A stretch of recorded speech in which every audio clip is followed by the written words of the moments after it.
Oh, let me see if that's working. Yes. Forgot to turn my microphone on, folks, but there you go. Morning. Good morning. Welcome to another Wealth Coffee Chat. Hope you're all well. Great to see the early birds out and about. Kevin, all the way from Florida. Evening to you. Morning from Australia. Brendan. Jeff. David is in the house. Aaron's here too. Got a Facebook user or two, which is awesome. Morning, James. Morning, Kumi. All right. Hopefully you're well, folks. While things are warming up and doing their thing, I'll do the quick sort of intros. Make sure everyone's on the same page. Jason Witten's my name. You probably already know that. I'm sure you do. But if you're new, and if you didn't, there you go. You know it now. Welcome along to a Wealth Coffee Chat. We do this each weekday, mostly each weekday. We talk about what's going on out there in the world of property. There is always a lot to talk about. Aussies like real estate as an investment vehicle. They like it as a bit of a sport. And there's always lots to talk about. Tonight, the budget is on, but we'll talk about that maybe tomorrow. But today, we're going to talk about something else. So there you go. If you're new, give us a shout out in the chat. Let us know where you are. Alex is all the way from Cairns. Alex, how are you, mate? Good to see you. David Johnson's here as well. Hey, listen, record. Another record broken. It does sound like a broken record. Broken record by saying but you know what? It's interesting. It's interesting. There is a lot going on in the market. Plenty to be, aware of, paying attention to. And one of these things might be a little bit of an early, not necessarily an early warning sign, but an early indicator of things to come. And it's always great to get ahead of the market, be in position for when things change, go your way, whatever it might be. And one of these things that has been reported by realestate.com. Anyone want to try and take a guess at what it might be? Record level. This thing has surged to record levels as migration has hit its highest point in 3 years. Let's go to it anyway. Let's have a look. Let's get this show on the road. Do that one. What is it? Well, overseas interest in Aussie properties surged to record levels as migration hits its highest point in 3 years. Migration's up. So we've got, a record migration. We've got our lowest vacancy rate, I think, ever in history.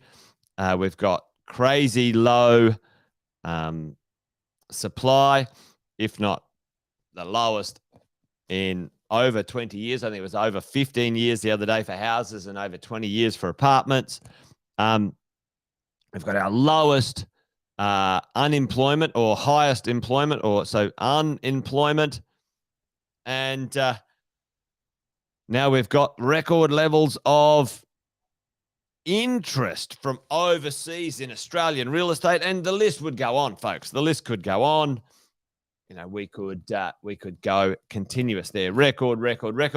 Now, it's not necessarily something that we all want to be having records for. For me, for you, a record number of interest rate rises. So 10 in a row, the fastest ever, and so on. So there you go. There's a lot to consider in this moment in time. But what does this one mean? What does this lots of interest from overseas mean to us as property investors? That's what we want to have a bit of a talk about today.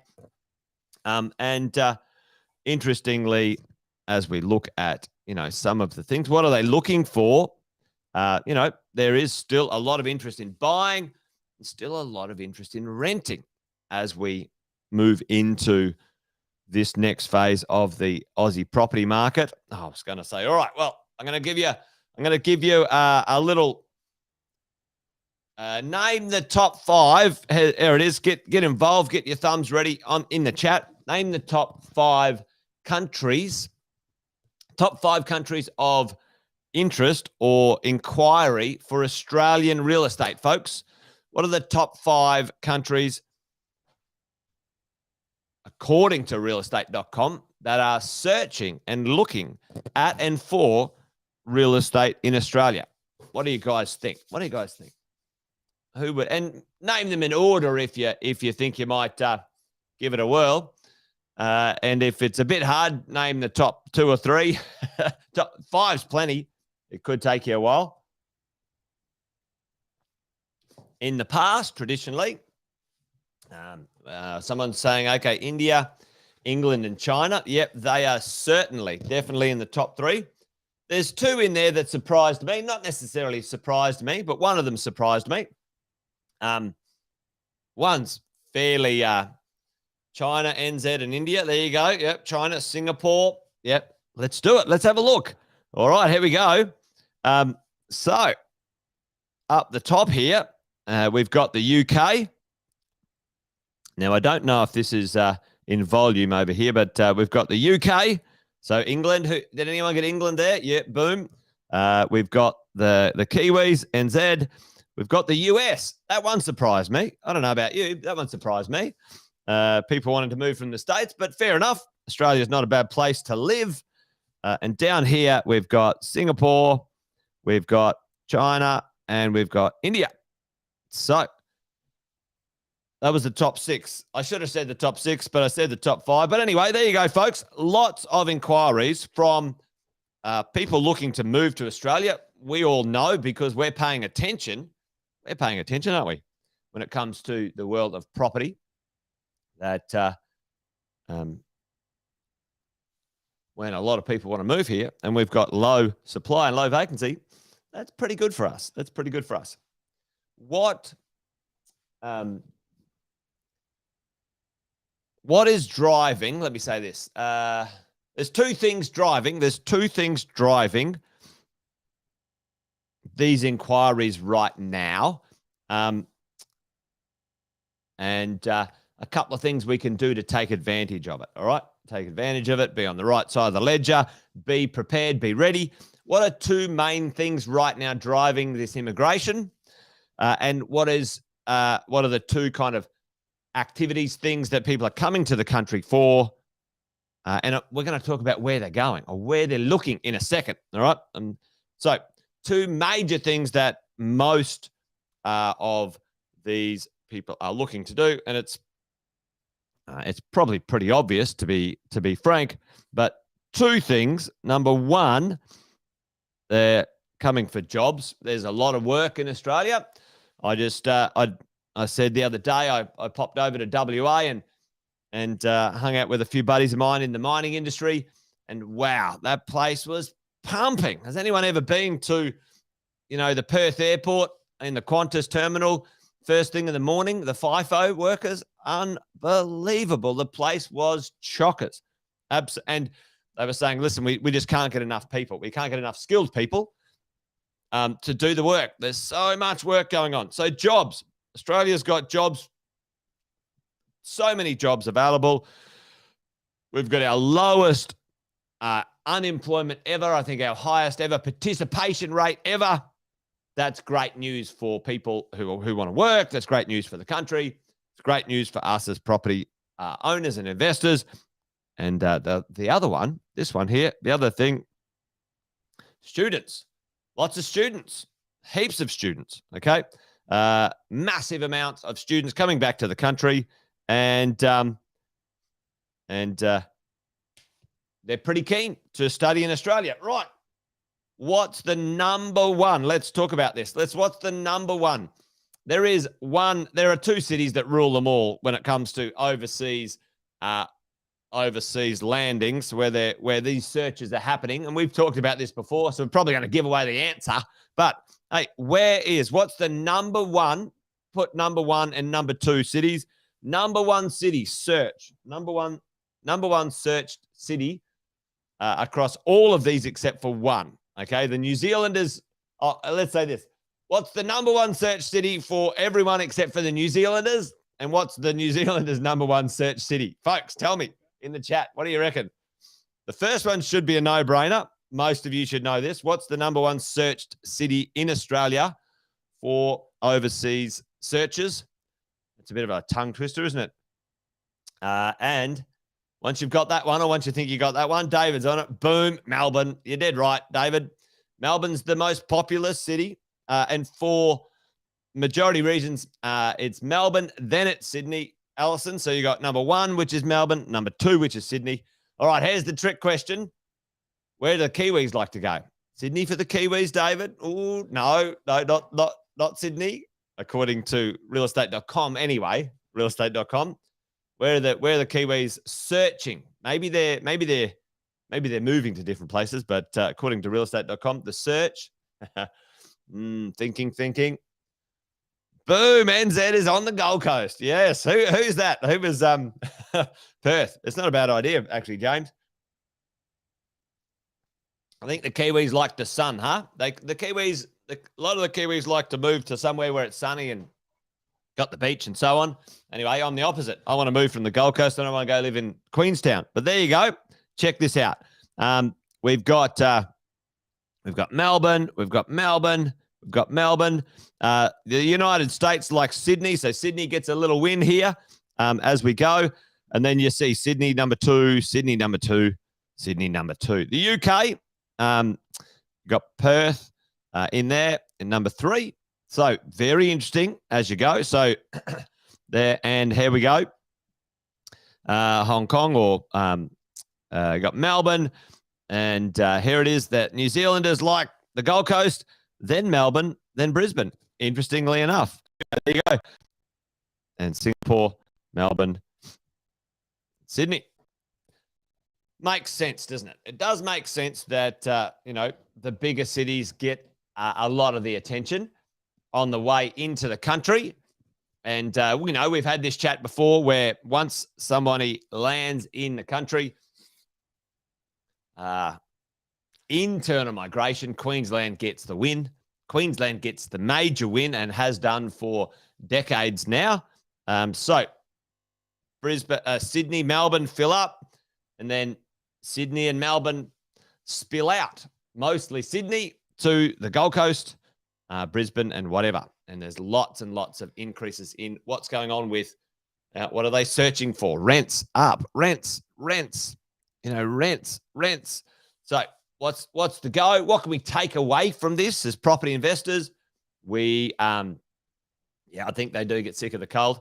What can we take away from this as property investors, folks? Well, what we can take away is a lot of people are planning on getting their go at moving to Australia, and they're searching for where they can rent.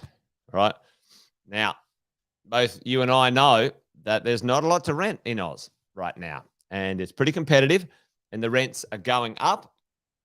And if we own real estate, are going to be probably on the right side of the ledger for this one. The challenge for the marketplace right now, two things going on in the marketplace, two things in the Australian world of property.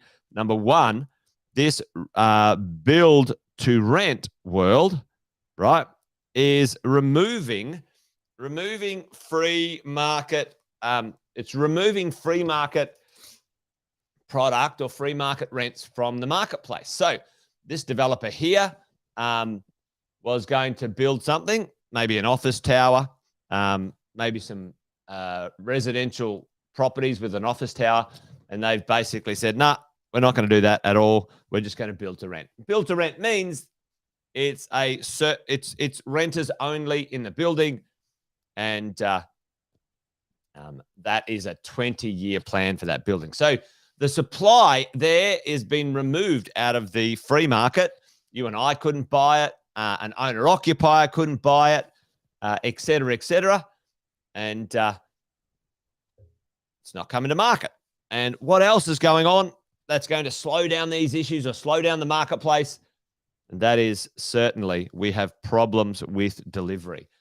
Very sadly, very, very sadly for the world of real estate, we've had a lot of builders go bust.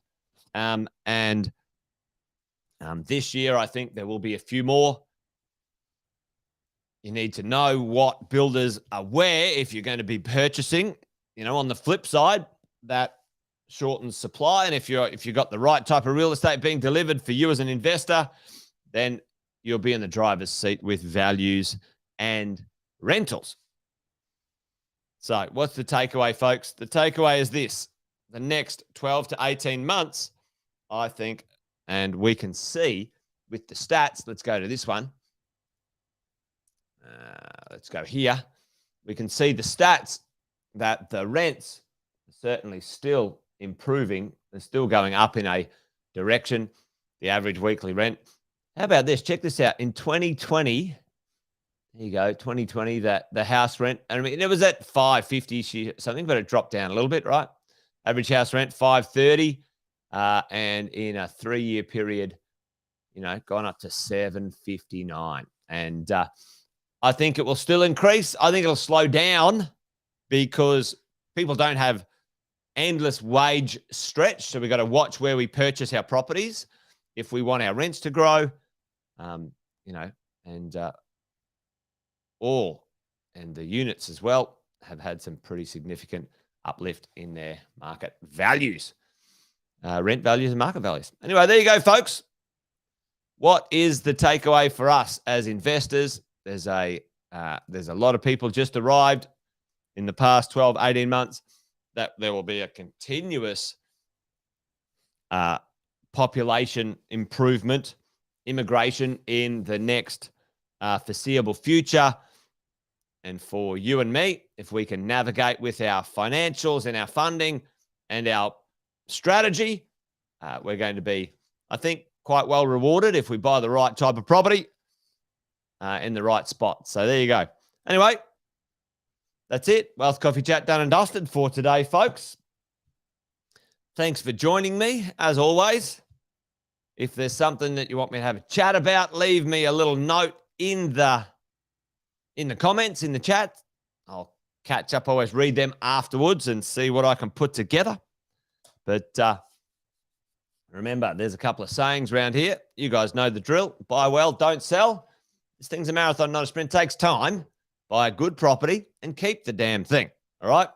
As we go, I think you'll be all right, Alison. Yep, the ARIA one's coming soon, and yeah, that's a good quality property from a good quality developer in a great spot. So fingers crossed.